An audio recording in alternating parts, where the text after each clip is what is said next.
National press day এই উপলক্ষে আমি আপনাদের ত্রিপুরার এবং বহিরাজ্যের যত সাংবাদিকরা আছে সবাইকে আমি শুভেচ্ছা জানাচ্ছি। আমাদের রাজ্যের মাননীয় মুখ্যমন্ত্রী ত্রিপুরাকে নেশামুক্ত করার জন্য ঘোষণা দিয়েছেন, সেই কাজে আমরা 24 ঘন্টা কাজ করছি। এই চুরাইবাড়িতে একটা নাকা, স্পেশাল নাকা করা হয়েছিল। ত্রিপুরাতে টোটাল 16টা নাকা হয়েছিল, এটা 19 আগস্ট থেকে। এখানে আমরা রেগুলার অ্যাচিভমেন্ট হচ্ছে।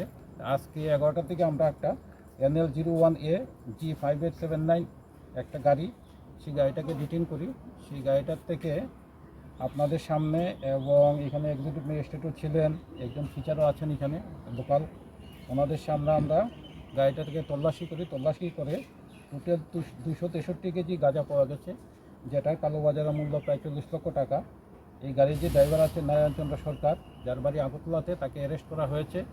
ইনিশিয়ালি যেটা পাওয়া গেছে, গাড়িটা আগরতলার দিকের থেকে আসছিল, এটা গুয়াহাটির দিকে যাচ্ছিল।